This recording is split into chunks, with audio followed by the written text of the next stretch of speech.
ये जब चला गया तो फिर अब विकल्प, तो फिर निर्विकल्प रहते हो। हाँ, तो व्यवहारिक जगत में जब किसी को, जब कोई आता है तो देखते हो, सुनते हो, सब व्यवहार करते हो। तो व्यवहार्य देश में जो है ये सब देखना सुनना है। और जब कोई दूसरा है ही नहीं, उसी को अव्यवहार्य देश कहते हैं, सहज निर्विकल्पता कहते हैं, निर्विकल्प की निर्विकल्पता कहते हैं।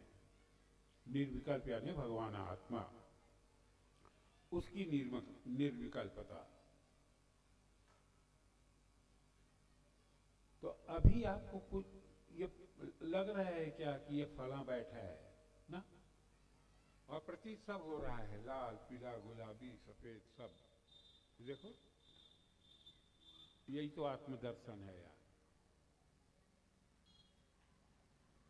और इसी बीच जो है किसी खास को जो है इशारा करके आप जो देखते हो कि ये तो फला है, ये प्रपंच दर्शन है। आत्मदर्शन और प्रपंच दर्शन दोनों का दर्शन कराया जा रहा है।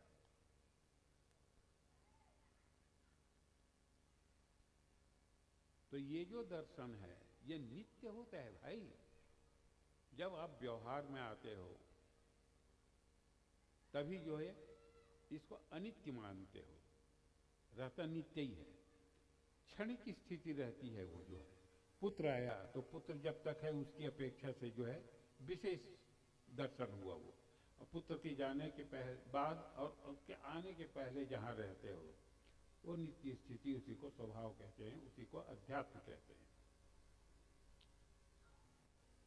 वही आत्मदर्शन है। वो हमेशा रहती हुई स्थिति, खाते पीते उठते बैठते लड़ते झगड़ते, वही एक स्थिति है, वो अध्यात्म है, उसी को आत्मदर्शन कहते हैं। तो आत्मदर्शन करो, तो आत्मदर्शन तो नित्य हो रहा है और सबको हो रहा है, ज्ञानी अज्ञानी पापी पुण्य सबको। और कैसा आत्मदर्शन करोगे? ये प्रतिबंध हटाया जा रहा है। यदि प्रयास करके तुम मैं आत्मदर्शन करूंगा और ये आत्मदर्शन किया किसी का भी, तो वह विकल्प का दर्शन है, आत्मा का दर्शन नहीं है।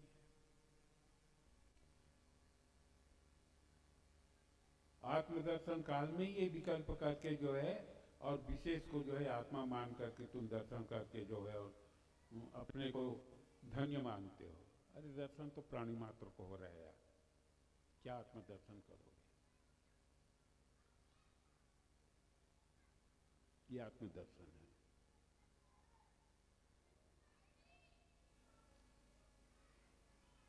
एक मालगुजार थे, धमधा एक गांव है, वहां के दाऊ थे दामोदर दानी। तो स्वामी जी की बहुत सेवा करता था वो। एक दिन स्वामी जी से बोला कि स्वामी जी मुझको आत्मा का दर्शन कराओ, भगवान का दर्शन कराओ। बैठो अभी दर्शन कराते हैं। और एक झाड़ की तरफ जो है इशारा किया स्वामी, ये भगवान है, देखो। उसको ये बबूल का पेड़ बिगाड़ दिए। पेड़ तो कह रहे जैसा है वैसे ही देखो, अर्थ न लगाओ। ये जैसा है वैसे ही देख दो, ये फलानी है, ये फलाना है, ये अर्थ न लगाओ। इसी को तो आत्मदर्शन कहते हैं, इसको तो भगवत दर्शन कहते हैं।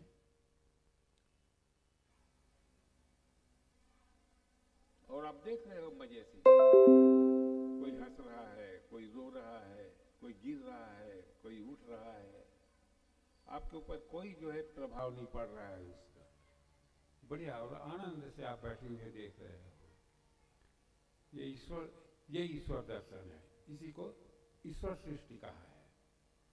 और उसी के बीच आपके गांव का, आपके परिवार का कोई आदमी दिख गया तो फला, अरे तुम यहाँ कैसे?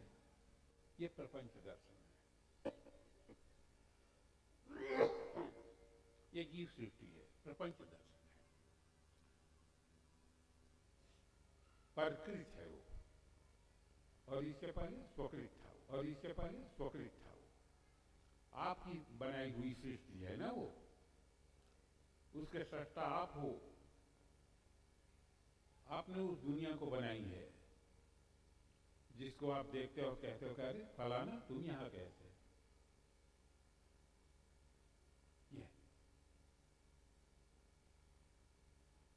ये नई जगह में चले जाओ, हम किसी को नहीं पहचानते,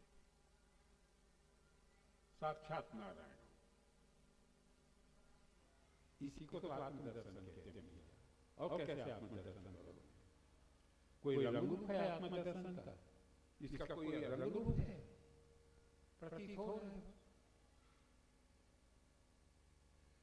आपको जो दिखाई दे रहा है, पीला है, नीला है, ये आपकी कल्पना है।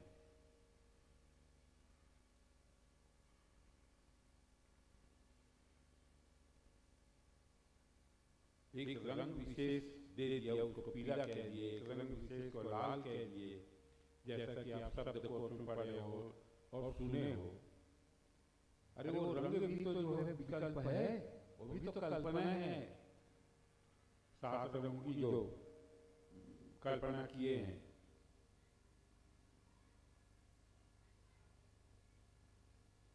और उस कल्पना का विचार कर दो, अब कुछ दिखाई दे रहा है, आकार प्रकार रंग रूप प्रतीत हो रहा है, कोई है। इसी को आत्मदर्शन कहते हैं, इसी को अध्यात्म कहते हैं। देखो, कोई प्रयास नहीं इसको देखने के लिए, कोई प्रयास नहीं, आंख खुली है, देख रही है आंख,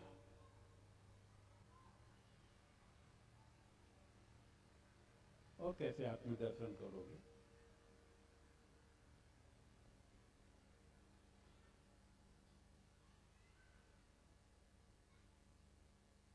इतना सुगम, वाह!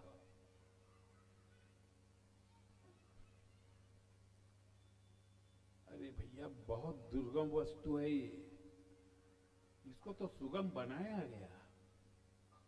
50 साल तपस्या करके, हजारों साल की जो अनुसंधान है, और उसको जो है करुणावश जो है, और लोगों में 50 साल तक वो सरल शब्दों में जो इसका जो है इसको बांटा गया है, इसका वितरण किया गया।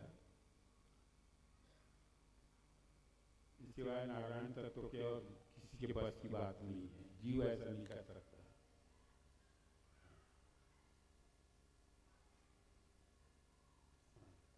कितना स्पष्ट बता दिया बताने वाले ने।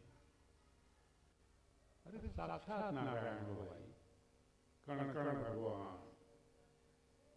वो जो कण है ना, उसमें कण का विकल्प मत करो, भगवान।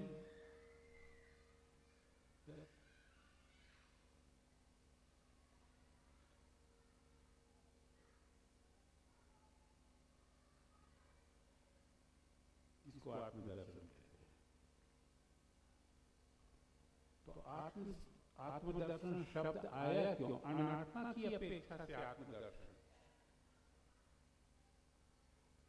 अभी आत्मदर्शन भी मत कहो, अनात्मा जो देश काल वस्तु है, उसकी अपेक्षा से आत्मा, और जब अनात्मा का अभाव, तो किसकी अपेक्षा से आत्मा? तो मात्र दर्शन, और उसको कुछ मत कहो, आत्मदर्शन भी मत कहो।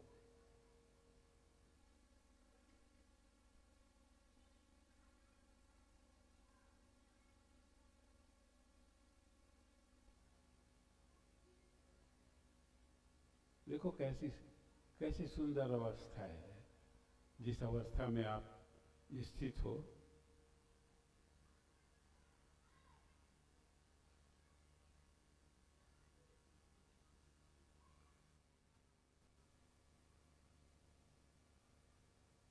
न विकल्प का पता, न विकल्प का पता।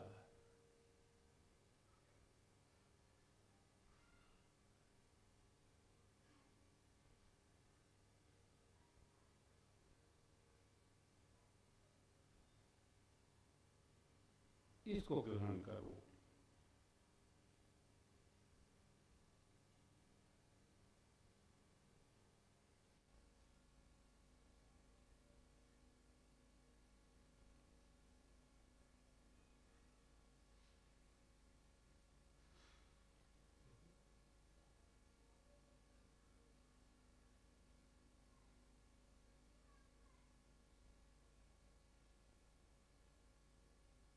सारे बाजार सन्नाटा। देखो, है मन, है इंद्रिया,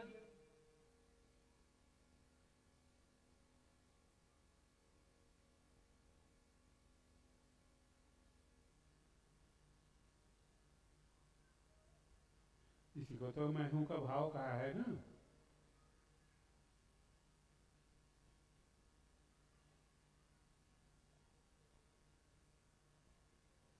कहाँ है गोपाल?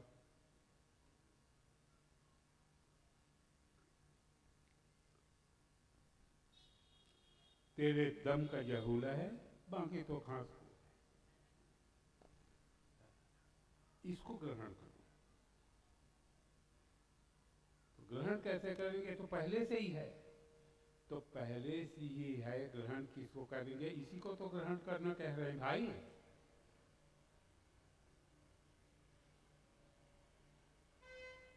ये पहले से ही ग्रहण है, कोई अलग सी स्थिति तो बनाई नहीं गई है कि यहाँ आकर के चलो बनाया जाए। मेरे आने के पहले भी आप यहीं थे, उसी को तो ग्रहण कराया जा रहा है ना। तो पहले से ग्रहित है वो, तो ग्रहण करो। इसी को आत्मदर्शन कह देते हैं।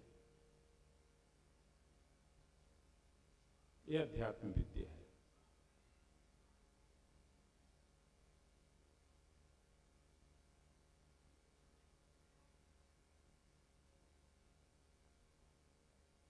इसी को आत्मदर्शन कहते हैं। नहीं?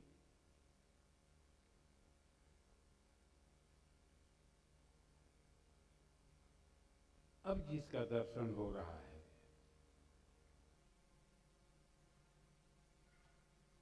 करूंगा या किया, ये नहीं, अभी वर्तमान। इसी की महिमा पर चर्चा करेंगे।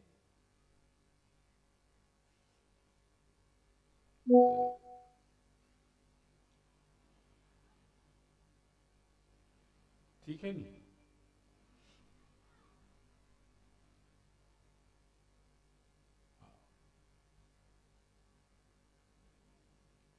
तो आत्मा शब्द जो सुनते हैं, अब चलो अब जो है आत्मा की परिभाषा सुनो कि आत्मा कहते किसको है? जिसका दर्शन नित्य हो रहा है और जो किसी के पूछने पर अपने को व्यक्त करता है, मैं हूं करके, और जिसका नित्य दर्शन हो रहा है, वो है कैसा?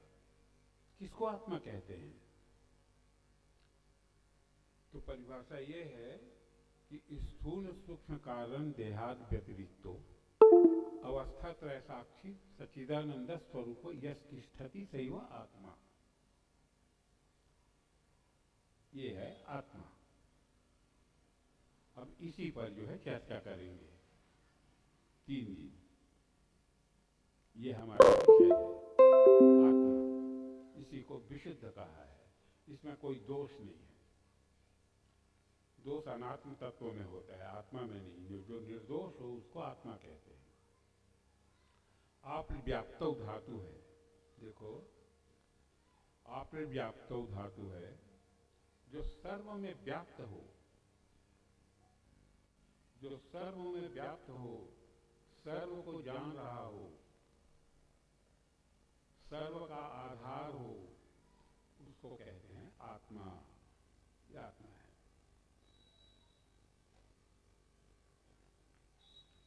जो सर्व में व्याप्त हो रहा है। कैसे व्याप्त हो रहा है? देखो, व्यापकत्व की जो है दो प्रकार है। जैसे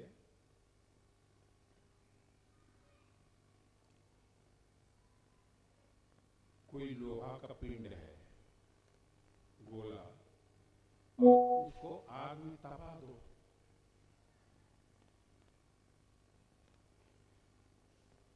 तो ये जो है ये विशेष है, ये विशेष व्याप्ति है। कालांतर में ठंडा हो जाएगा। और जो ताप का जो पुंज है, जैसे सूर्य, कल्पना करो, सूर्य पिंड नहीं है, एक जैसी जो है पिंड है, सिवाय गैस के कुछ नहीं है उसमें, जो लावा के सिवाय, वो नहीं पूछता। तो सर, तो जो तो जिसमें मैं व्याप्त हूँ वही होकर मैं जो है उसमें व्याप्त हूँ। इसको जो है सामान्य व्यापक कहते हैं। जैसे लकड़ी जो है डंडे में व्याप्त है, डंडा इसमें लकड़ी जैसे व्याप्त है। कैसे व्याप्त है? डंडा रूप से व्याप्त है, डंडा से अलग रह करके नहीं। ये सामान्य व्यापकता है उसमें। विशेष रूप से दो प्रकार की जो व्यापकता है, तो सर्व में जो है सर्वरूप होकर के जो है, और सर्व का सब कुछ होकर के सर्व में जो है वही होकर के जो व्याप्त है, उसको आत्मा कहते हैं। देह में देह रूप होकर के देह का सब कुछ होकर के देह में मैं व्याप्त हूँ। मन में मन रूप होकर के मन का सब कुछ होकर के मन में मैं व्याप्त हूँ।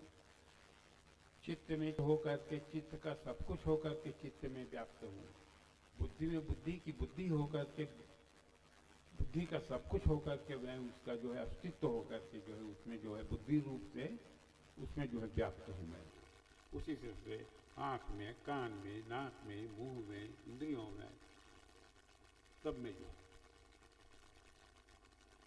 जिसमें मैं व्याप्त हूँ वही होकर के व्याप्त हूँ, उसको आत्मा कहते हैं।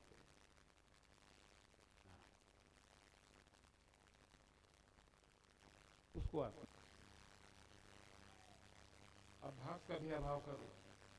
जैसे भास पर अर्थ का विकल्प किए कि फल है। अब भास भी तो है, भास निराधार है कि साधार है? साधार है, कोई आधार है उसका। किस पर भास का विकल्प होता है? आभास पर, अस्तित्व पर। आभास कहते हैं है तो कोई है जिसको हम प्रतीमान कहते हैं, कुछ प्रतीत हो रहा है। तो जो प्रतीत हो रहा है वो प्रतीत हो रहा है कि जो है वो प्रतीत कैसा है? तो वहां प्रतीति अप्रतीति दोनों का अभाव है, उसको आभास कर दिया। आभासवाद है वेदांत। भास का भी अभाव कर दो, ये प्रतीत हो रहा है, अब इसका भी अभाव कर दो।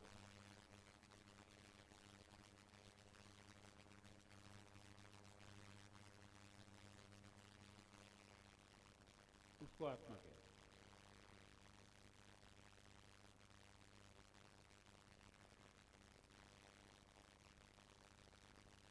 वो आप हो, वो आपका स्वरूप है भाई, जिसको जानने की जरूरत है। आप यहाँ एकत्रित हुए हो या कहीं भी जाते हो, इसी तत्व को जानने के लिए आपका लक्ष्य यही है। इसी को सत कहते हैं, इसी को चित कहते हैं, इसी को आनंद स्वरूप कहते हैं।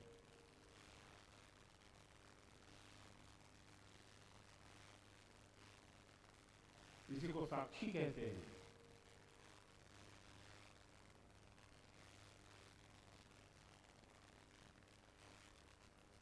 ईश्वरवादी इसी को ईश्वर कहते हैं, भक्त इसी को भगवान कहते हैं। जो उपासक है इसी को ब्रह्मा, विष्णु, महेश, देवी देवता, गणेश, सूर्य, चंद्रमा, जोगी कहते हैं। इसी की उपासना करते हैं, इसी आत्म तत्व को। ये आत्मा है। इसी को जानने की गरज से इंद्र और विरोचन गए थे ना ब्रह्मलोक, जिसका भी आप दर्शन कर रहे हो, नित्य दर्शन हो रहा है। जो नित्य दर्शन हो रहा है उस आत्म तत्व को जानने की गरज इंद्र और विरोचन गए। कोई अलग से आत्मा का दर्शन नहीं कराया है ब्रह्मा जी ने। ब्रह्मा जी के पाने के पहले जिसको देख रहे थे उसी को तो बताया कि उसी को तो आत्मा कहते हैं। जिसको तुम मेरे यहाँ आने के पहले देख रहे थे उसी को तो आत्मा कहते हैं, जैसे यहाँ बताया जा रहा है।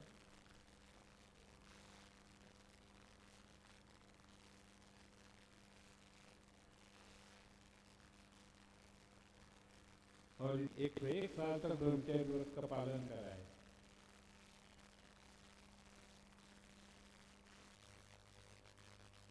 नहीं, 101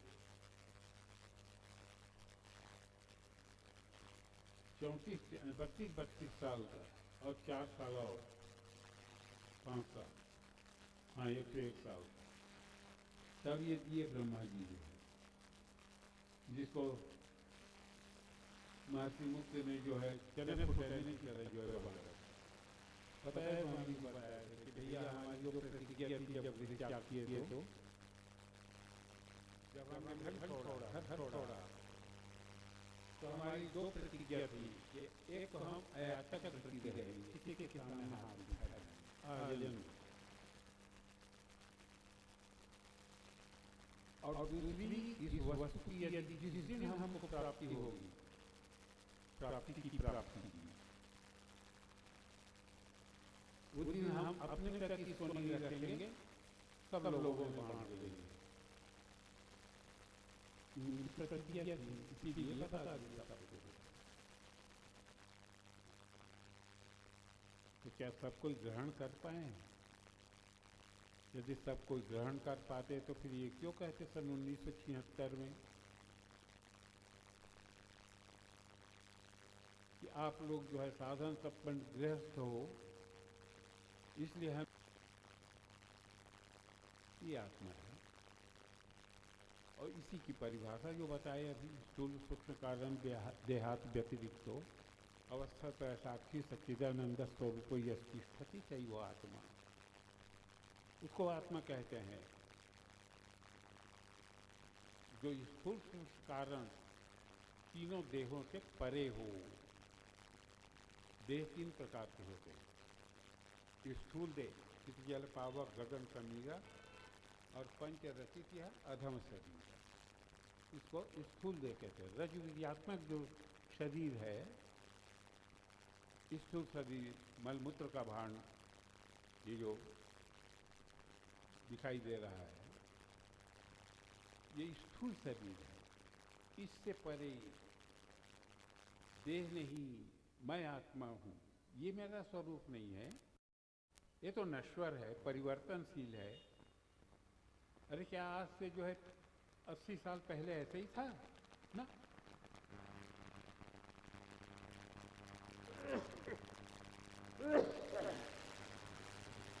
परिवर्तन हुआ, सब में परिवर्तन हो रहा है, क्षण प्रतिक्षण जो है क्षण होते जा रहे हैं, परिवर्तन हो रहा है। तो क्या मैं आत्मा ऐसे ही हूँ ना? वो अपरिवर्तनशील है, परिवर्तनशील नहीं। तो फिर कौन है जिससे परे है? तो उत्तर मिलता है फिर वो कौन? तो इसको जो देख रहा है, तो परिवर्तन को कौन जान रहा है? जो परिवर्तन को जान रहा है, जो परिवर्तन को देख रहा है, उसको आत्मा। कौन देख रहा है? मैं देख रहा हूँ कि छोटा जब था तो इतना बड़ा था, फिर बड़ा हुआ, उसको जान रहा हूँ मैं।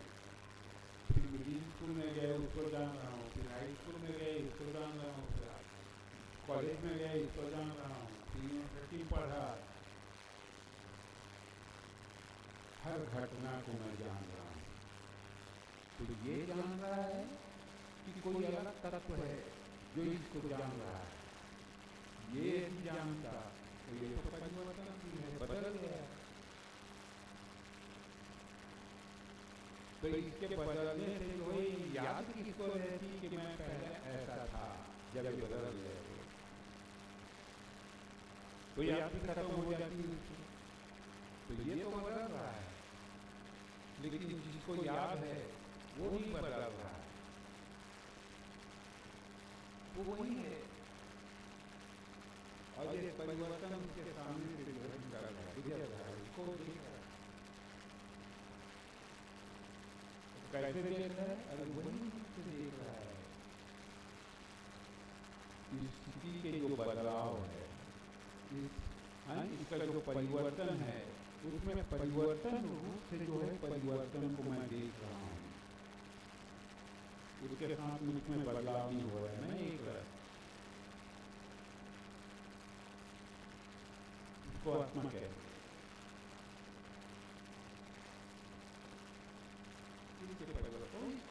फिर उत्तर मिलता है, फिर वो कौन है जो इस परिवर्तन को दे रहा है? मैं हूँ, मैं चाहता हूँ परिवर्तन हो, तो मैं ही वो आत्मा हूँ जो हो रहा है।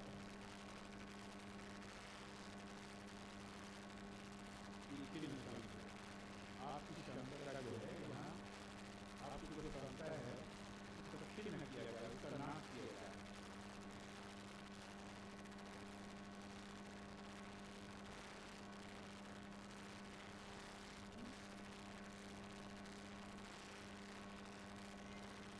सिद्ध होता है कि मैं देह का दृष्टा हूँ, देह नहीं हूँ। देह के परिवर्तन का जानने वाला हूँ, देह नहीं। हाँ, तारीफ ये है कि देह के परिवर्तन को मैं देह रूप होकर के जान रहा हूँ। ये मेरी महिमा है, ये मेरी खासियत है। पृथक होकर के यही इसी रूप है इसके परिवर्तन कोई ये कोई स्थित है जैसे कल्पना किए हैं,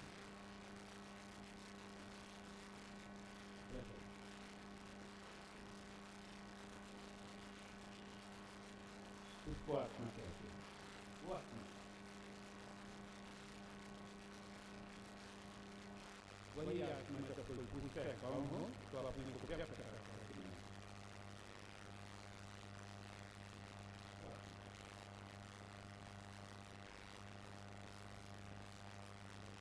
देह का जो है साक्ष्य है, उसका साक्षी मैं आत्मा, इसको सिद्ध करने वाला मैं आत्मा, मैं इसको सिद्ध करता हूँ कि देह है।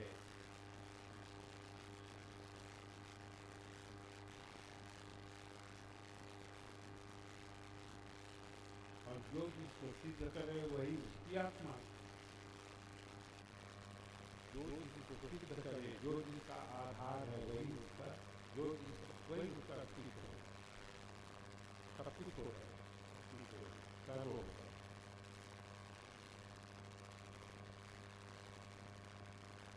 मैं जो है देह को जो है सिद्ध करता हूँ कि देह है, तो मैं जो है देह का आधार हो गया,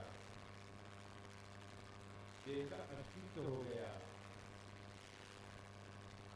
तो वही जो अस्तित्व है, वही जो आधार है, वही जो कारण है, वही जो साक्षी है, उसी को जो है आत्मा कहते हैं।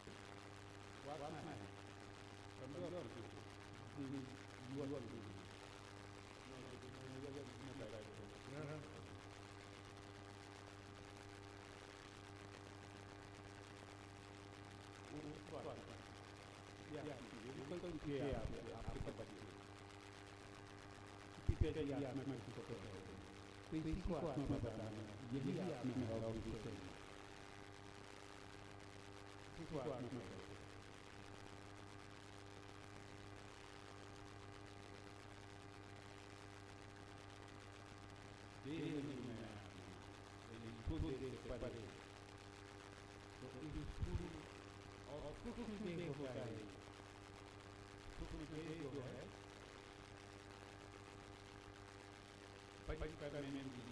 पंच ज्ञानेंद्रिय, मन, बुद्धि, चित्त, अहंकार, पंच प्राण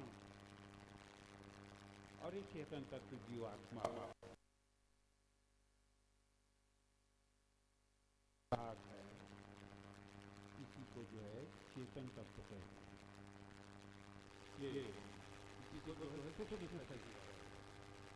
मरने के बाद यही जाता है, खत्म हो जाता है। मन जो है सूक्ष्म रूप से इंद्रियों का राजा मन, तो मन ही जाता है। स्वर्ग नरक जो होता है वो मन जाता है, इसको तो जला देते, इसी को सूक्ष्म शरीर कल्पना करके वेदों में कि अंगुष्ठ मात्र का आकार है, वो जो स्वर्ग नरक जाता है भोग है।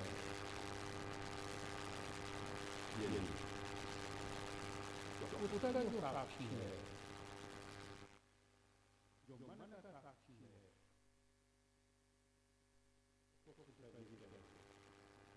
उसको आत्मा कहते हैं।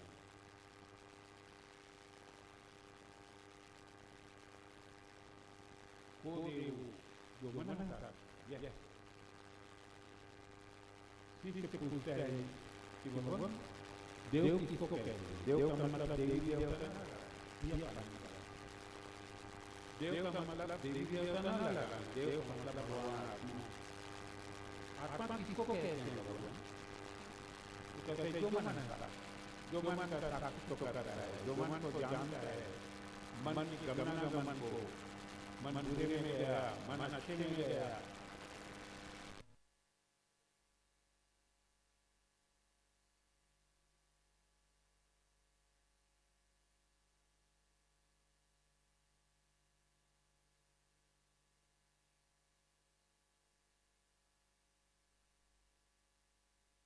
तो मन को देखता है उसको आत्मा है। अनुसंधान बढ़ जाओ, अनुसंधान करो तो मन साक्षी, जो मन का साक्षी है उसी को ईश्वर कहते हैं। अब प्रश्न नहीं कि मन का साक्षी कहो, अब वो खोजने लगा, अध्ययन किया, महापुरुषों का संग किया, चिंतन किया, अकेले में बैठ करके और निश्चय किया कि मन का साक्षी तो मैं ही हूँ। मन बुरे में गया, कौन जानता है? मैं जानता हूँ। मन अच्छे में गया, कौन जानता है?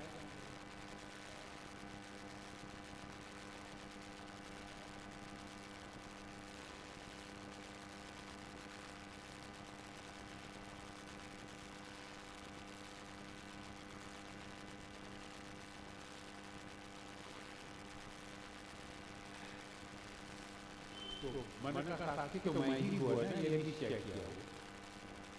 फिर गुरु जी के पास जाकर के वो कहते हैं कि कौन है वो भगवान?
जानता है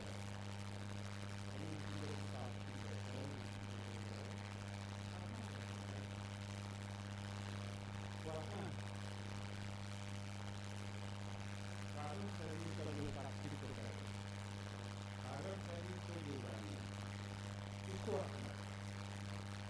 भूत के कारण ये हाथ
यदि मैं न होता तो प्रपंच के अभाव को कौन बताता वर्तमान में कि मैं पहले भी था जब प्रपंच नहीं, तो इसके अभाव को जानकर के तो बता रहा है कोई बताने वाला।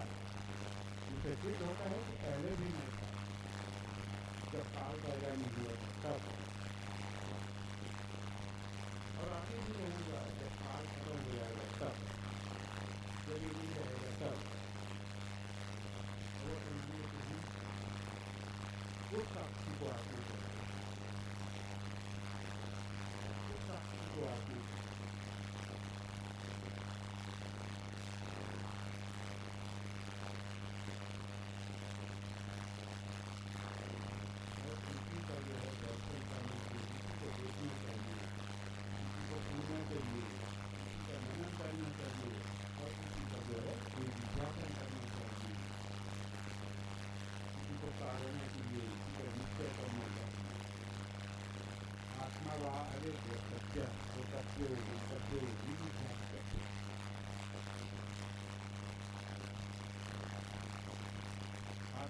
देखने योग्य है, मनन करने योग्य है,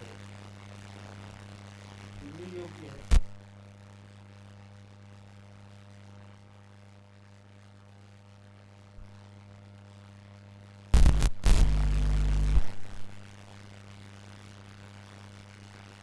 आत्मा जानने योग्य है। क्यों जानने योग्य है? क्योंकि आत्मा जो है स्वयं ज्ञान स्वरूप है, इसलिए जानना चाहिए। ज्ञातव्य है, मंतव्य नहीं। और प्रपंच जो है वो सब मंतव्य है, भगवान आत्मा ज्ञातव्य है, इसलिए वो जानना चाहिए उसको, वो जानने की जरूरत है। क्योंकि जानना उसका स्वरूप है, जानना उसका स्वरूप है, इसलिए जानने के लिए आत्मा को ज्ञान स्वरूप है। सत्य ज्ञान मनन आत्मा क्यों ज्ञातव्य है?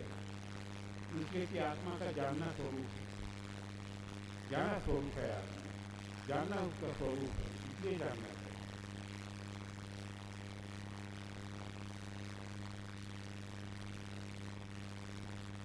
क्यों आत्मा को जाने? क्योंकि जानना उसका स्वरूप है, इसलिए जानने की।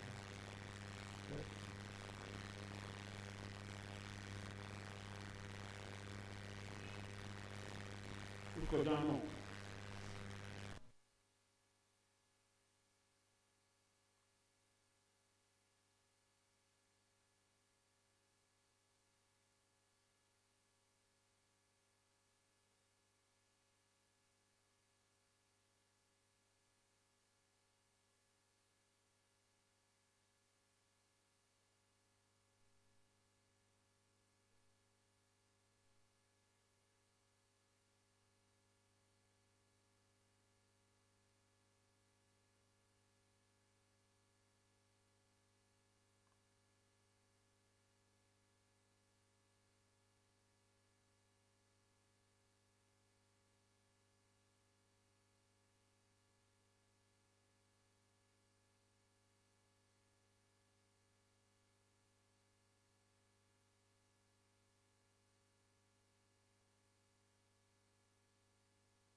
एक रस जो रहता है उसका निश्चय किया काल में क्या प्रमाण? अरे मैं ना होता तो भूतकाल में था, ये अनुभव कौन बताता? इससे सिद्ध होता है कि भूतकाल में मैं था और वर्तमान में भी मैं हूँ और भविष्य में भी मैं रहूंगा। यदि भविष्य में मैं ना रहूं तो मैं रहूंगा, ये निश्चय अभी वर्तमान में कौन कर रहा है? कौन करेगा? इससे सिद्ध होता है कि मैं भविष्य में भी रहूंगा, रहता हूं। ये तीनों काल, तीनों अवस्थाओं, जागृत में, स्वप्न में, सुसुप्ति में, यह तीनों देह से परे तीनों काल में जो रहता हूँ वो आत्मा, तीनों अवस्थाओं में रहता हूँ वो साक्षी, वो आत्मा। जागृत में मैं रहता हूँ, साक्षी उसको कहते हैं। भैया सुनो, पहले साक्षी परिभाषा सुन लो, फिर तीनों काल में मैं रहता हूँ, तीनों अवस्थाओं में रहता हूँ, इस पर प्रकाश डालेंगे। साक्षी उसको कहते हैं दृष्टि की दृष्टा या पश्यति की दृष्टा। पश्य कह लो या दृश्य कह लो, दोनों का मतलब ये सही होगा। जो देखे उसको दृष्टा कहते हैं। आँख से जो देखता है, आँख से ही तो देखोगे भाई, और कान से सुनोगे। तो आँख से जो देखता है, तो आँख से जो देखना है वो साक्षात पश्यति नहीं है, वो साक्षात देखने वाला नहीं है, साक्षात दृष्टा नहीं है, उपकरण करके देख रहा है। यदि आँख न रहे तो देखेगा नहीं, वो दिखाई नहीं देगा उसको। तो उस दृश्य को देखने के लिए उपकरण, तो जो उपकरण जन्य जो दृश्य है, देखना है, दर्शन है, उसको जो है विशेष दर्शन कहते हैं। और भगवान आत्मा जो है बिना उपकरण के जो है देखा जाता है, उसको साक्षी कहते हैं। दृश्यति इति दृष्टा, ये देखो, ये दृश्य का जो है मैं दृष्टा हूँ, मैं देख रहा हूँ। तो कैसे देख रहा हूँ? आंख उपकरण से देख रहा हूँ, ये तो खाली दृष्टा हुआ। और साक्षात पश्यति इति साक्षी, और जो बिना किसी उपकरण के जो है देखे, सुने, स्मरण करे, मनन करे, चिंतन करे, अरे उसको साक्षी कहते हैं यार, बिना उपकरण। इसीलिए इसको जो है प्रज्ञानघन कहते हैं, बिना उपकरण के जो जाने।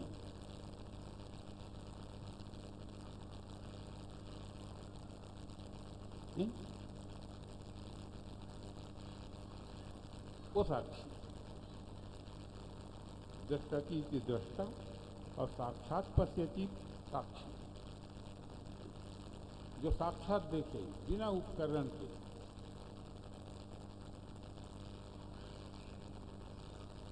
चले गए दिल्ली, कुतुब मीनार, कैसे गए भैया? बिन पर चले बिना चले जो है 1300 किलोमीटर चला गया, तत्काल दिख रहा है बिल्कुल कुतुब। नहीं, किस आंख से देख रहे हैं, किस पर से गए, किसकी महिमा है कुछ उपकरण देख रहे हो, वहां के शोरगुल को सुन रहे हो, बाजार का कर्नाटक में खड़ा होकर किस काम से सुन रहे हो? ये क्या चीज है? अभी इसी को तो आत्मा कहते हैं, साक्षी। ये साक्षी की अनुभूति करते हैं, ये साक्षी कहते हैं। साक्षात परिस्थिति से साक्षी और दृष्टि दृष्टा, जो देखोगे बिना के थोड़ी देखोगे, तो उपकरण करके जो देखा सुना जाता है वो देखना सुनना है, और बिना उपकरण के जो देखा सुना जाता है उसको साक्षी तो कहते हैं। साक्षी, ये साक्षी की परिभाषा है। तो हम साक्षी के जो है साक्षी पर बोल रहे हैं ना, आत्मा पर। आत्मा साक्षी है, उसे साक्षी पुरुष की जो है अपन महिमा बता रहे हैं, उसकी परिभाषा।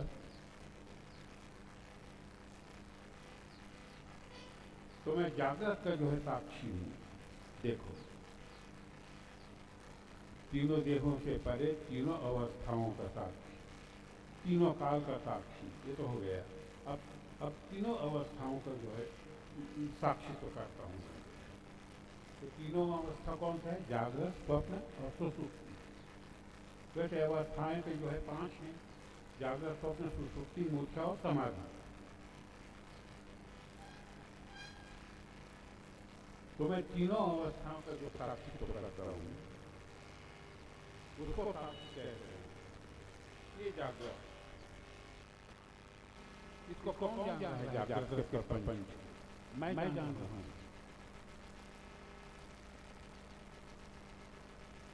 इसका साक्षी मैं हूँ।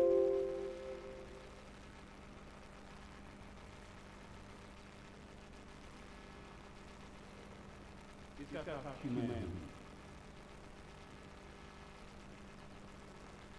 इसी मैं को जो है,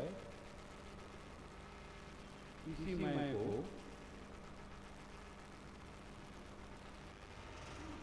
ये जो साक्षी है,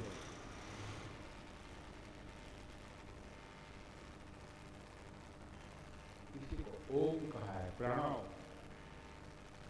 मैं कह लो, प्रणव कह लो, ओम कह लो। अक्षर, अक्षरम ब्रह्म परम स्वभावध्यापी कहते हैं, इसी को अध्यात्म कहते हैं। ये जो अक्षर तत्व है, अक्षर उसको कहते हैं, इसी साक्षी को अक्षर कहा है। अक्षर उसको कहते हैं जिसका कभी क्षरण ना हो, जिसका कभी क्षय ना हो, उसको अक्षर कहते हैं। यानी नहीं, और क्षर यानी शरण, जिसका शरण न हो उसको अक्षर कहते हैं। जैसे अ, तो अ जो अक्षर है यही ओंकार है। अ उ म और गम जो ऊपर लगा हुआ है वो आधा मात्रा है, अर्ध मात्रा। वही अ उ और म का जो है आधार है। तो अ उ म और आधा मात्रा करके ओम बन गया, इसी को आत्मा कहते हैं।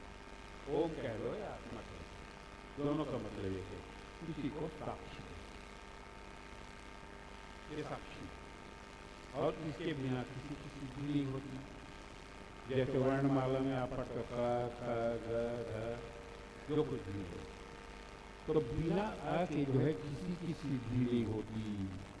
बिना अ के जो है क बोल के दिखाओ क, तो अ तो आएगा ना आखिर में, बिना अ तो उसका आधार है। आप उनका अवकाश बोलो तो संभव अस्तित्व ही रहेगा। जो अस्तित्व ही है उसको कैसे व्यक्त करो?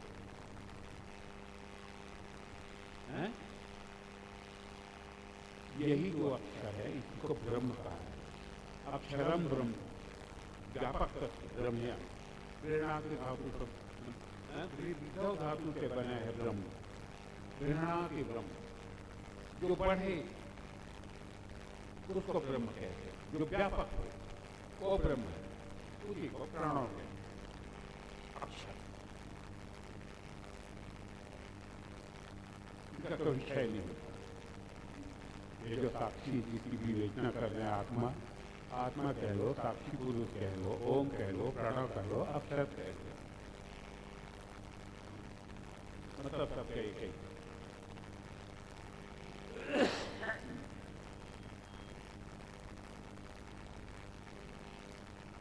ये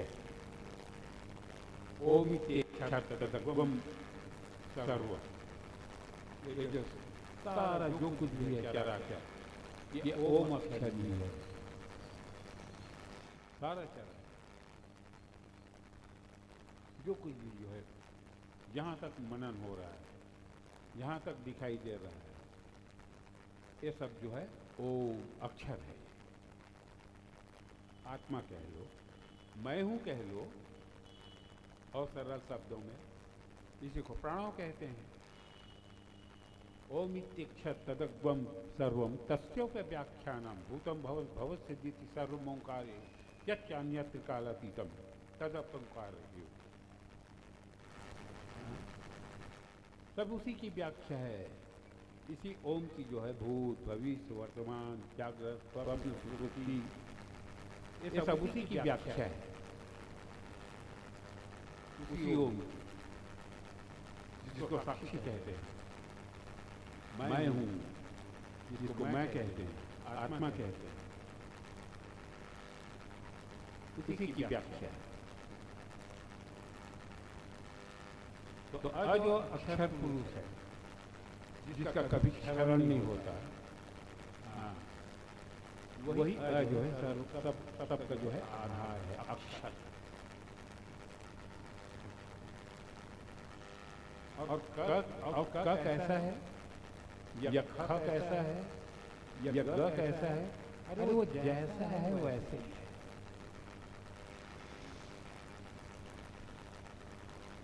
अलग अलग भाषाओं में जो है उनकी लिपि जो है अलग अलग। का लिखना है तो अंग्रेजी में ऐसा लिख दोगे के,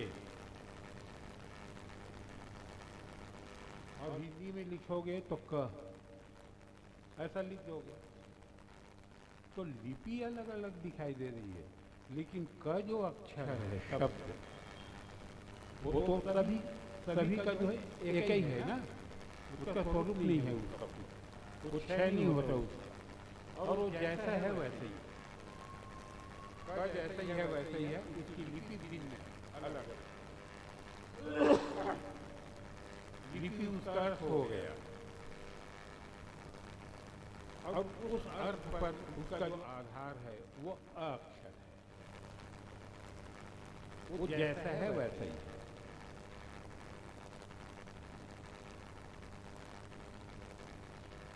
जैसा है वैसा ही है।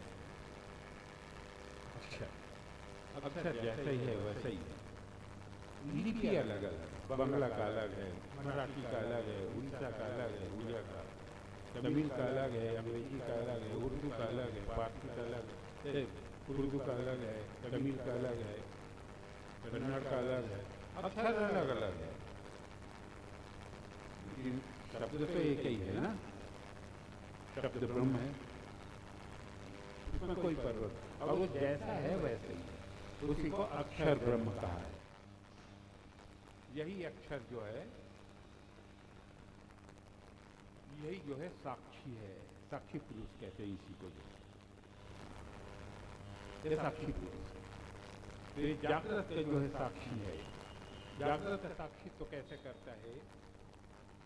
तो जागृति स्थानो सप्तांग एकोनविंशति मुख स्थूल भोग वैश्वानरः प्रथम पाद।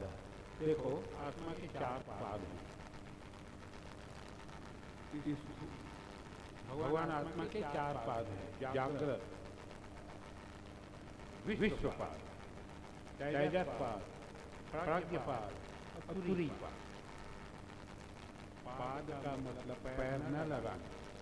पाद कहते हैं, पैर को भी पाद कहते हैं। जैसे गाय है तो गाय के 4 पैर हैं, वैसे 4 आत्मा नहीं है। पाद का मतलब जो है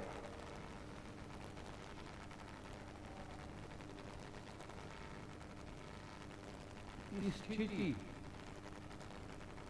जिस स्थिति का वो साक्षित्व करता है उसके अनुसार जो है उसका पाद कहा गया है। उसको जागृत का जो देवता है वैश्वानर, वो प्रथम पाद है। स्वप्न का जो देवता है तेजस, वो द्वितीय पाद है। तो सुप्ति का जो देवता है साक्षी है, वो प्राज्ञ है। और तुरीय पाद चौथा, उस पर चर्चा करेंगे। वो तुरी है। तो जागृत का जो है, जागृत स्थान में रह करके और जागृत के प्रपंच का जो साक्षित्व करते हैं उसको जो है विश्व पुरुष कहते हैं, वैश्वानर कहते हैं। वो विश्व है, प्रथम पाद। जागृत स्थान में रहकर, जागृत अवस्था में रह, ये देखो, जागृति स्थानों, जागृति स्थानों सप्तांग एकोनविंशति मुख। 7 अंग करके, 7 अंगों वाला ये जो विश्वात्मा जो भगवान है, जागृत का जो साक्षी है, वो जागृत के जो है साक्षी तो कैसे करता है? 7 अंग और 21 मुखों से जो है, जो साक्षित्व करता है, जो जानता है, जो देखता है, सुनता है, उसको साक्षी कहते हैं, उसको विश्व पुरुष कहते हैं। तो सप्तांग, 7 अंग क्या है उस देवता का? ये जो ब्रह्म है, आत्मा जो है, इसके 7 अंग हैं बताए हैं। देखो, सुनते आए हो कि भगवान आत्मा का कोई आकार प्रकार नहीं है, और देखे भी, अनुभव भी किए हो, तो फिर सप्तांग क्यों कहा? 7 अंगों वाला क्यों कहा? क्यों 7 अंग वाला कह दिए इसको? क्या कारण है? और 21 मुखों वाला तो कल्पना किया है। सप्तांग 7 अंग इसके ये हैं, इस आत्मा के साक्षी पुरुष है। इसकी जो है जीवलोक है, जीवलोक, जो लोग जो है अंतरिक्ष के ऊपर, वो जो है ज्योलोक। ये ज्योलोक जो है इसका सिर है, इस पुरुष का, आत्मा का, व्यापक आत्मा व्यापक, इसका जो है वो सिर है। और सूर्य जो है, सूर्य लोक जो है, इसकी आंख है। वेदों में ये वर्णन है भाई। ये जो जागृत का जो साक्षी पुरुष है, विश्व पुरुष, जिसको वैश्वानर कहा है, कैसा है? तो सिर्फ उसका जो लोग है इतना विशाल व्यापक है ना। और आँख क्या है? शुद्ध।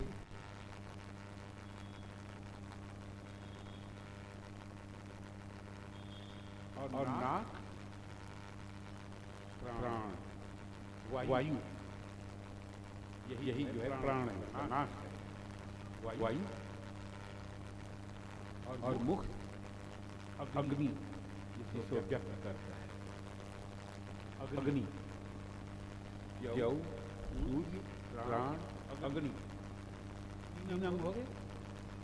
और मध्य भाग जो है तीसरा, यहाँ से यहाँ तक, ये आकाश तत्व है, आकाश है, 5 अंग। और अधोभाग जो है नाभि के नीचे प्रजनन और मूत्र संस्थान, ये जो है जल भाग है, अन्न का कारण जल, ये जल भूत है। पंचभूत की कल्पना है, पंचभूत 5 भूत है। और चरण जो है इसका पृथ्वी है। वामन अवतार में जो व्यापक रूप धारण किए ना, यही तो है ना।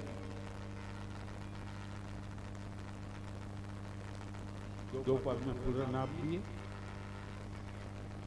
अर्जुन को जो विराट रूप का दर्शन कराए, वो विराट पुरुष तो है ना, यही आत्मा। ये 7 अंग हैं आत्मा। और 19 मुख और 19 मुख हैं। 19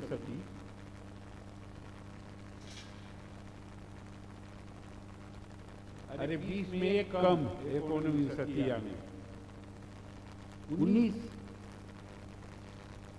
विंशति कहते हैं 20 को। और एक न, 20 में एक नर है, यानी 19 मुख है। तो 19 मुख कौन कौन से हैं विश्व पुरुष के?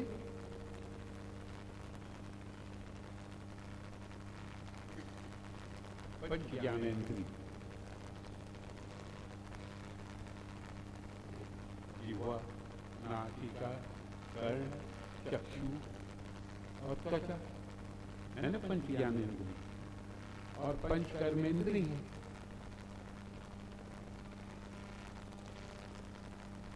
मुख, जीव तो ज्ञानेंद्रिय में आ गया। मुख जिसे खाते हो, आँख, पैर और 2 जो है मूत्र विसर्जन और मल क्रिया का, ये 5 कर्मेंद्रिय हो गया। तो पंच ज्ञानेंद्रिय, पंच कर्मेंद्रिय, पंच प्राण, प्राण अपान समान ज्ञान और उदान 15 हो गए। और 4 अंतःकरण, मन, बुद्धि, चित्त और अहंकार। बिना अहंकार के तो कुछ होता नहीं। अहंकार का मतलब मैं देखूंगा, मैंने देखा, यही तो है ना अहंकार का स्वरूप। इसके बिना तो जो है कोई क्रिया हो ही नहीं सकती बिना अहंकार के। मैं देखूंगा, मैंने देखा, यही है ना। देखो, अहंकार कहो चाहे अभिमान को, दोनों का भाव एक ही है। मतलब अध्यास और अभिमान।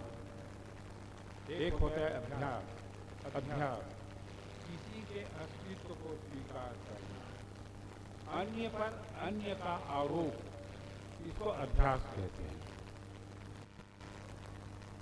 अन्य पर अन्य का आरोप, पहले अध्यास और अभिमान समझ लें, उसके बाद फिर मैं बताऊंगा।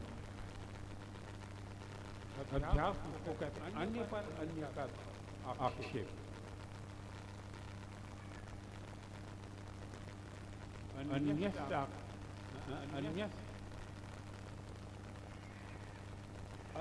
पर अन्य का आरोप, अन्य पर अन्य का आक्षेप। रहे कुछ भास है, अब भास पर आपने आरोप लगा दिया कि देह है या अध्यास है, किसी को देहाध्यास है। देह मान लीजिए, देह के अस्तित्व को स्वीकार कीजिए, देह है या अध्यास है तो भास अन्य, और भास को भास न देख करके, भास न जान करके उस पर जो है देह का विकल्प आरोपित कर दिए, ये हो गया देहाध्यास।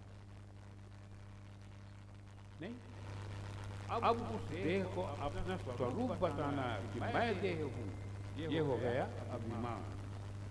तो जब तक अध्यास तब तक अभिमान, अभिमान तब तक नहीं जाएगा जब तक कि अध्यास रहेगा। अभिमान नाश का क्या तरीका है? सबसे पहले अध्यास नाश करो, मानना बंद करो। मानने पे ही मामला बिगड़ता है। तो जैसा है उसको वैसे ही रहने दो ना भाई, छेड़ते क्यों हो?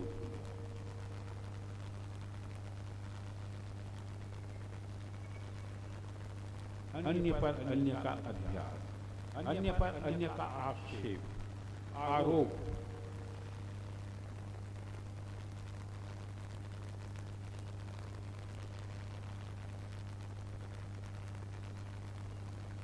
इसको अध्यास कहते हैं। और उस अध्यास को अपना स्वरूप बताना, इसको कहते हैं अभिमान। देह है ये अध्यास हो गया, देहाध्यास। मैं देह हूँ, उसको अपना स्वरूप बताना, ये अभिमान। इसको अहंकार कहते हैं।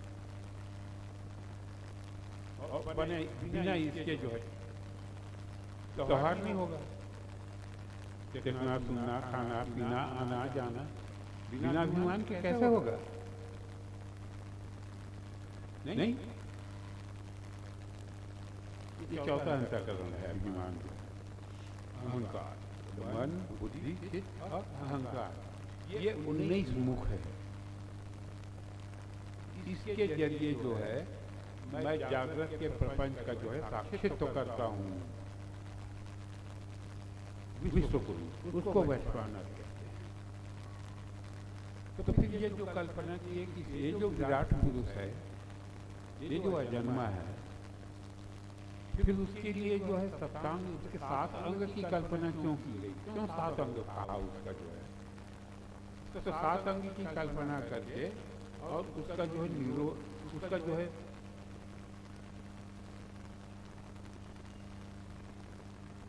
अपवाद करना है, उसका जो है अध्यारोप है वो, उसका फिर अपवाद कर दो। उसका जो है अध्यारोप अपवाद करके ही तो समझोगे।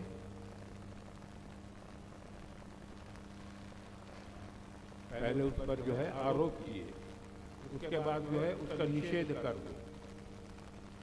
पहले कल्पना किए जो लोग से जो पृथ्वी तक का जो है ये विराट पुरुष है, और उसके बाद फिर जो कल्पना किए हो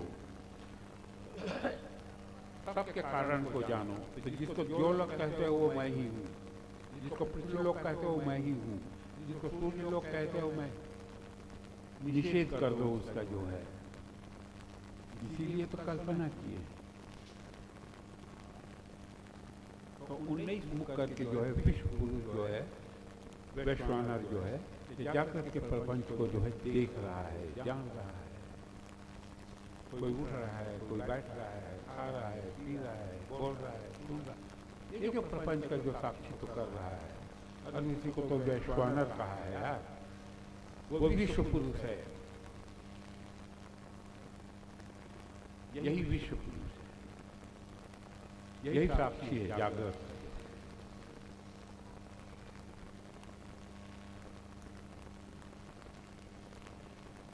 बिना इंद्रियों के कैसे साक्षी तो करेगा वो?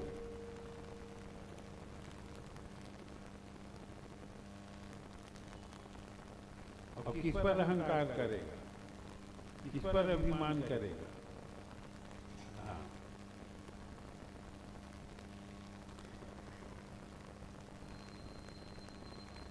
देखने की आंख की जरूरत है मुझ भगवान आत्मा को, जानने के लिए नहीं। जानना तो मैं बिना उपकरण के करता हूँ, लेकिन देखने सुनने के लिए मुझको आँख, कान, नाक सबकी जरूरत पड़ेगी। तो ये तो कल्पना की है वेद। देखना है तो आँख कौन है? तो सूर्य। हाँ, हाँ।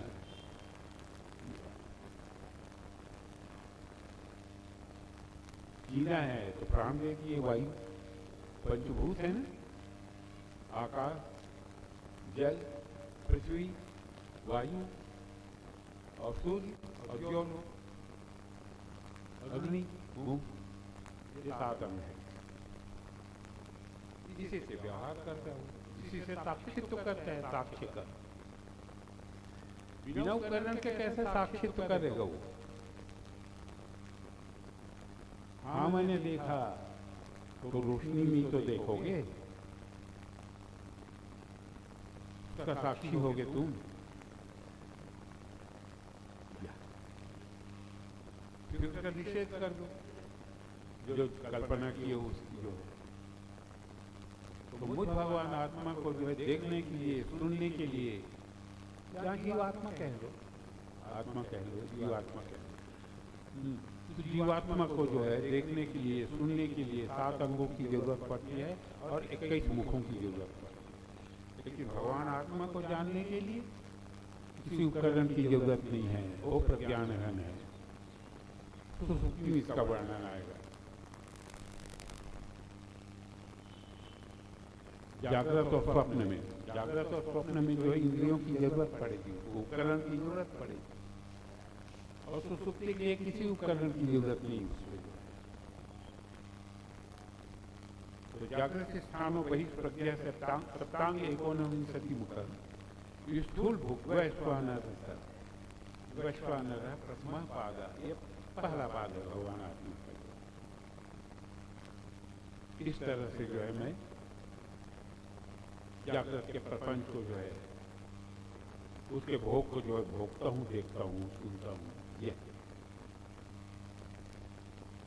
वो साक्षी, उसको साक्षी है, वो आत्मा है, वो आपका स्वरूप। और दूसरा जो है स्वप्न पुरुष का दिए है, ये जागृत के प्रपंच को जान रहा है 7 अंगों से। अब इसी तरह स्वप्न के प्रपंच को भी मैं साक्षी जो है 7 अंग करके जानूंगा। यही 7 अंग जो है को लेकर के जो है मैं स्वप्न के प्रपंच को भी जानता हूँ। इसको तेजस कहते हैं। स्वप्न स्थान्तोन्तर, स्वप्न स्थान्तोन्तः सप्तांग एकोनविंशति मुख प्रविविक्त भुक् तेजसो द्वितीय पाद है, ये द्वितीय पाद है।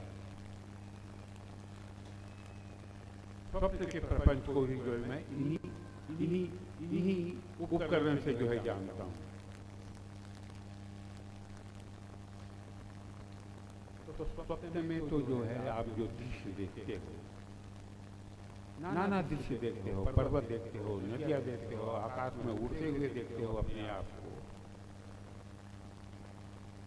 यहाँ तक कि जो है आपका सिर कट गया है उसको देख रहे हो, इस प्रपंच को, और रो रहे हो इसको देख रहे हो। ये तमाम जो प्रपंच है स्वप्नावस्था में जो देखते हो कि मेरा सिर कट गया और मैं रो रहा हूँ, जागने के बाद बताते हो आप कि आज मैंने ऐसा ऐसा सपना देखा कि मेरा सिर कट गया और मैं रो रहा था। तो किसका सिर कटा, कौन रो रहा था, कौन इसको देख रहा था, ये प्रश्न उठता है। स्वप्न में कोई तो रहा होगा जो उस प्रपंच को देख करके जागृत में बता रहे, कोई साक्षी। उसी साक्षी को तो आत्मा कहते हैं ना, उसी को तो बताया जा रहा है साक्षी। कोई तो रहा होगा स्वप्न में जिसने देखा इस प्रपंच को, वो कौन है जो जागृत में बता रहा है? अरे इसका सिर कटेगा, वो रोएगा जी, कह रहा है कि मेरा सिर कट गया और मैं बैठे रो रहा हूँ। देखो इसका सिर कट जाएगा, वो रोएगा क्या? नहीं? तो किसका सिर कटा और कौन रो रहा था? और इस प्रपंच को जो है सिर के कटने को और रोने को जो है कौन जान रहा था? 3 पुरुष की कल्पना होती है। तो स्वप्न पुरुष का जो है सिर कटा, जागृत में जो जो हम देखे सुने रहते हैं, वही जब स्वप्न में वही वही दृश्य जब दिखाई देता है तो उसको स्वप्न पुरुष कहते हैं, उसके दृष्टा को स्वप्न पुरुष। तो जो काल्पनिक पुरुष है, जो वैकल्पिक पुरुष है, उसका सिर कट गया और वहां जो रहता है, कौन रहता है? मन रहता है। जागृत और स्वप्न और समाधि, ये तीन अवस्थाओं में मन रहता है।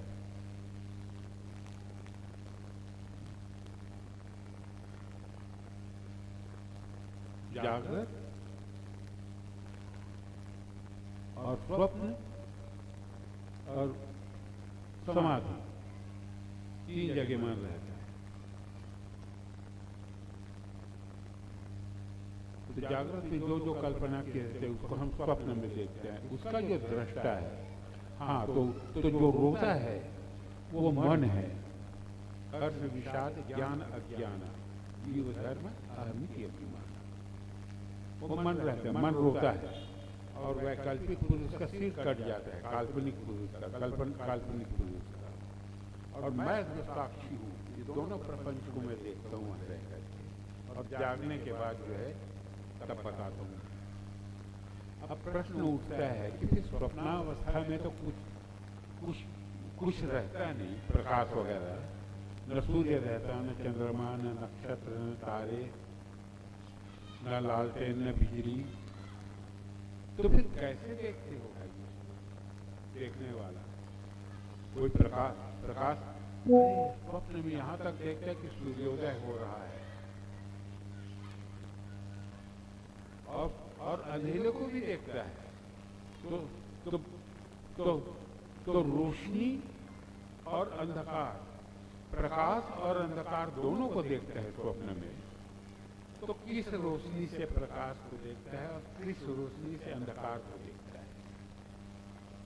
कोई क्या जरिया है उसका? तो कहते हैं तेजस है वो, स्वयं के प्रकाश से जो है उसको जो देखता है, और कोई प्रकाश नहीं है उसके पास। स्वप्न का जो दृश्य दिखाई देता है वो स्वयं के प्रकाश से दिखाई देता है।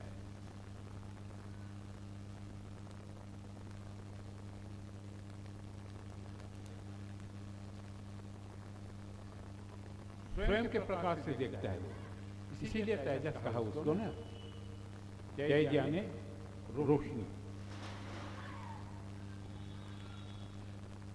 स्वयं ज्योति।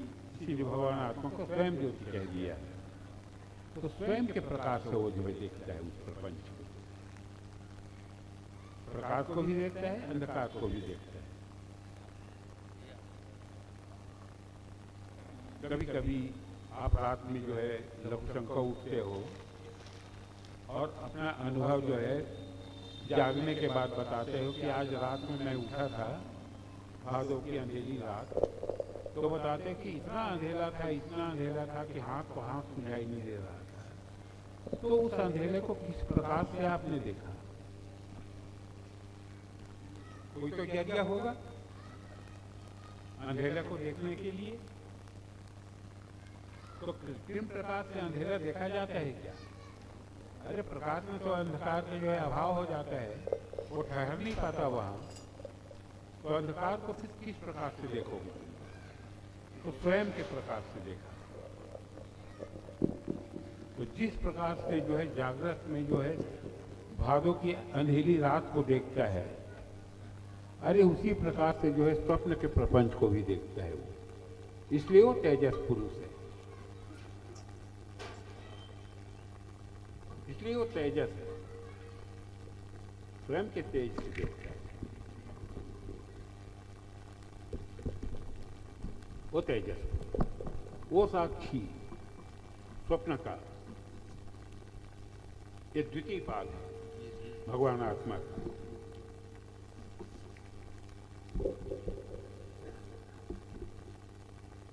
और एक होता है तृतीय पाद सुसुप्ति का, जो साक्षित्व करता है।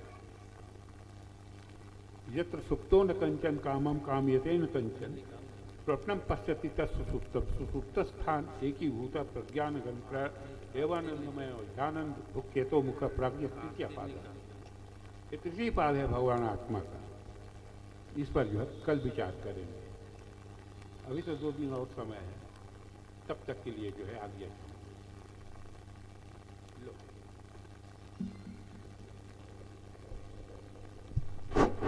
बोलिए सद्गुरुदेव भगवान की।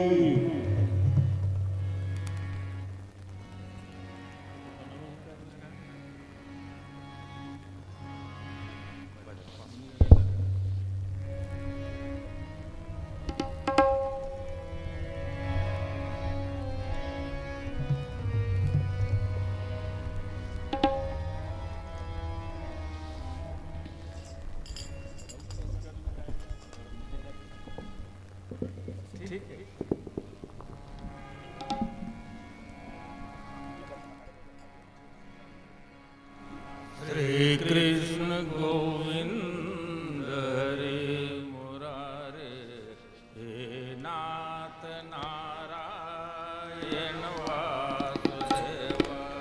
श्री कृष्ण गोविंद हरे मुरारे, हे नाथ नारायण वासुदेवा। श्री कृष्ण गोविंद हरे मुरारे, हे नाथ नारायण वासुदेवा। श्री कृष्ण गोविंद हरे मुरारे, हे नाथ नारायण वासुदेवा। श्री कृष्ण गोविंद हरे मुरारे, हे नाथ नारायण वासुदेवा। श्री कृष्ण गोविंद हरे मुरारे, हे नाथ नारायण वासुदेवा। श्री कृष्ण गोविंद हरे मुरारे, हे नाथ नारायण वासुदेवा।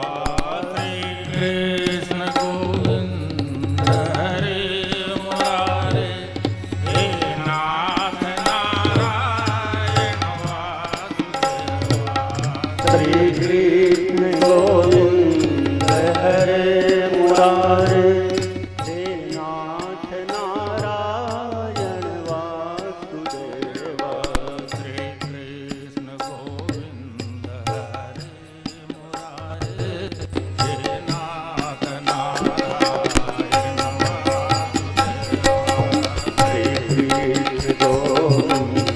हरे मुरारे, हे नाथ नारायण वासुदेवा। श्री कृष्ण गोविंद हरे मुरारे, हे नाथ नारायण वासुदेवा। श्री कृष्ण गोविंद हरे मुरारे, हे नाथ नारायण वासुदेवा। श्री कृष्ण गोविंद हरे मुरारे, हे नाथ नारायण वासुदेवा। श्री कृष्ण गोविंद हरे मुरारे, हे नाथ नारायण वासुदेवा। श्री कृष्ण गोविंद हरे मुरारे, हे नाथ नारायण वासुदेवा। श्री कृष्ण गोविंद हरे मुरारे, हे नाथ नारायण वासुदेवा। श्री कृष्ण गोविंद सब लोग कहिए साथ में मिलकर। हे नाथ नारायण वासुदेवा। श्री कृष्ण गोविंद हरे मुरारे, हे नाथ नारायण वासुदेवा। श्री कृष्ण गोविंद हरे मुरारे, हे नाथ नारायण वासुदेवा। श्री कृष्ण गोविंद हरे मुरारे, हे नाथ नारायण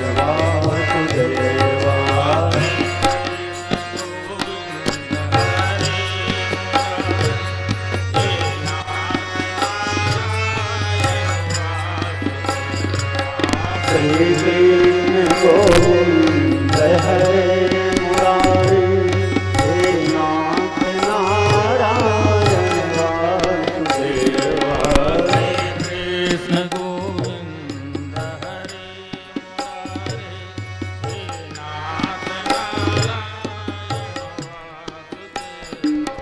श्री कृष्ण गोविंद हरे मुरारी हे नाथ नारायण वासुदेवा श्री कृष्ण गोविंद हरे मुरारे हे नाथ नारायण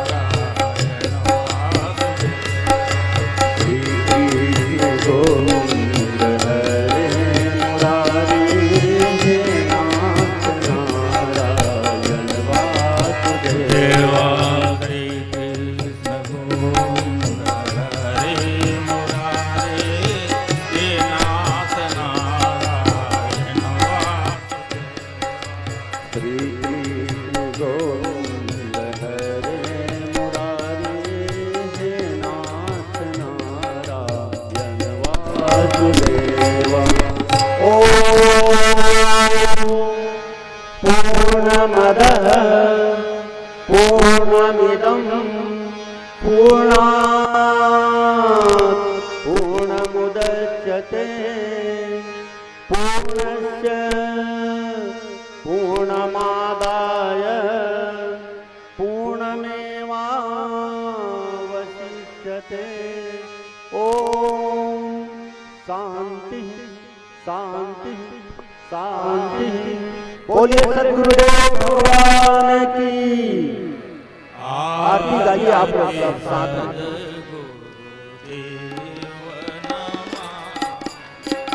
आरती जय गुरुदेव नमामि। पार ब्रह्म प्रभुवन्तरया पार ब्रह्म प्रभुवन्तरया।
आरती सद्गुरुदेव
श्रुति पथ परमारथ पथ करके एक रस आनंद भूत नमः।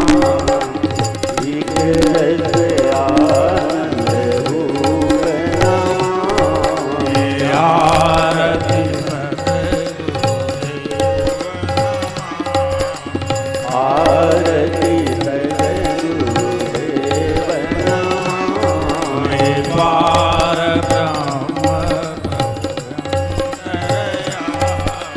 पार ब्रह्म प्रभु अन्तर्यामी।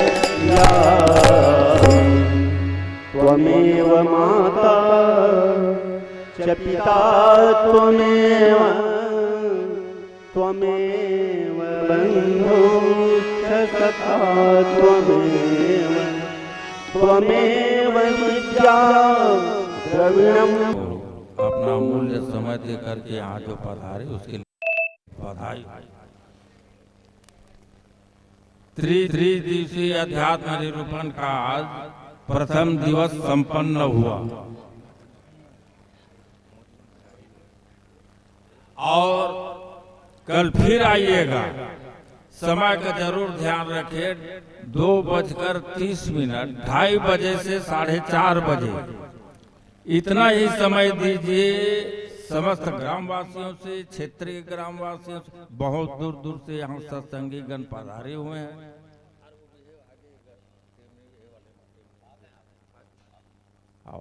महाराष्ट्र से भी 15-17 लोग आए हैं। अब व्यवस्था से कुछ चूक हुई होगी, क्षमा करेंगे आप लोग। तो कल फिर आइएगा 2:30 बजे से 4:30 बजे आप।